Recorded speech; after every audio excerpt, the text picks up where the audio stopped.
बसों के परमिट नहीं मिलने से नाराज करणी सेना कार्यकर्ताओं ने आरटीओ ऑफिस का किया घेराव। 8 जनवरी को भोपाल के जंबूरी मैदान में विभिन्न मांगों को लेकर करणी सेना का विशाल जन आंदोलन होना है। इसको लेकर करणी सेना शाजापुर में भी गांव-गांव पहुंचकर लोगों से जन आंदोलन में शामिल होने की अपील कर रही है। वहीं भोपाल जाने के लिए भी शाजापुर सहित ग्रामीण क्षेत्रों से कई बसों को अनुबंधित किया गया है, लेकिन आज तक आरटीओ द्वारा परमिट जारी नहीं किए गए थे और लंबित आवेदनों पर भी कोई कार्रवाई नहीं हुई थी। इससे नाराज करणी सेना कार्यकर्ता आज बड़ी संख्या में आरटीओ ऑफिस पहुंच गए और जमकर धरना प्रदर्शन किया। जानकारी लगने पर कोतवाली थाना प्रभारी अवधेश शेषा पुलिस बल के साथ और प्रशासनिक अधिकारियों के साथ पहुंचे, जहां स्थिति को नियंत्रित किया। वहीं करणी सेना के अजीत सिंह ने प्रदेश सरकार पर आरोप लगाते हुए कहा कि जन आंदोलन को समाप्त करने के लिए लगातार सरकार प्रयास कर रही है, इसी वजह से परमिट जारी भी नहीं किए और जारी परमिटों को निरस्त भी किया जा रहा है। करणी सेना के घेराव और प्रदर्शन को उग्र होते देख आखिरकार आनन फानन में आरटीओ विभाग द्वारा परमिट जारी किए गए। नितिन परमार की खास रिपोर्ट।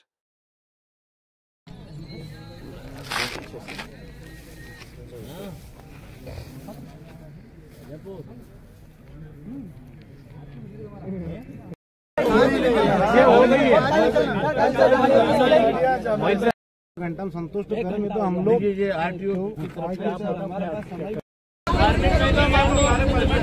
तो अभी कोई अधिकारी की आवश्यकता तो नहीं है।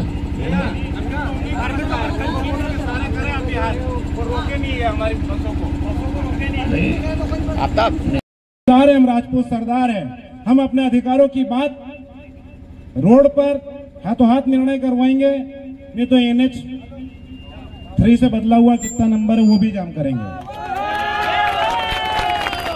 में क्यों बैठे हैं, क्या समस्या है?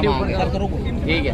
आरटीओ कार्यालय में बैठने की वजह हमें ये पड़ गई कि हमारे शांतिपूर्ण, हम जब से आंदोलन के प्रचार प्रसार कर रहे हैं, हमारा 8 जनवरी जंबूरी मैदान को हमारा आंदोलन फिक्स था और हमने बसें कर रखी थी और बसों के जो परमिट हैं उन परमिटों के लिए हमने आवेदन कर रखे हैं, परंतु शिवराज सरकार हमारी बसों के परमिट निरस्त कर रहे हैं और लंबित जो परमिट है उनको परमिट जारी नहीं कर रहे हैं। इसलिए हमारे पास में 12 गांव की जानकारी है जहां पर बसों के मालिकों को बोला जा रहा है और परमिट निरस्त कर रहे हैं। जैसे कि हमारे बोलई से जो बस कर रखी थी, दास्ता खेड़ी से जो बस कर रखी थी, जो हमारे बजाड़ा से बस कर रखी थी, देवला विहार से कर रखी थी, घटिया रूपापुरा से कर रखी थी, ऐसी तमाम हमारे ठिकानों से जो बसें कर रखी थी उनके यहाँ पर आवेदन देने के बाद भी अभी तक हमारे परमिट जारी नहीं किए गए हैं। तो हमने यहाँ पे धरना दिया है कि आरटीओ साहब यहाँ पे तुरंत आए और हमारी मांगों पर ध्यान दें, हमारे परमिट जारी करें। कुछ परमिट जारी होने के बाद भी निरस्त किए?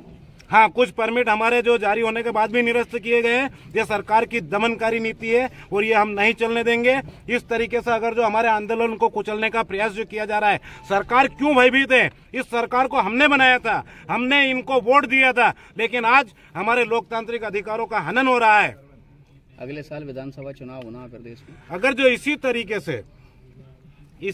से अगर जो रहे तो आने वाले चुनाव में इनकी सरकारों को, इनके विधायक के प्रत्याशियों को भी इसका विरोध झेलना पड़ेगा और इनको इस चीज का एहसास होगा। और हम ये भी कहते हैं स्पष्ट कि कांग्रेस भी अगर जो अपनी विपक्ष की भूमिका में इस आंदोलन के समर्थन में नहीं बोल रही है तो वो भी कान खोल के सुन ले। हम सगे किसी के नहीं है, न भाजपा के न कांग्रेस के। हमारा दमनकारी नीति ना अपनाए, हमारे आंदोलन को ना कुचले और हमारा आंदोलन होने दे।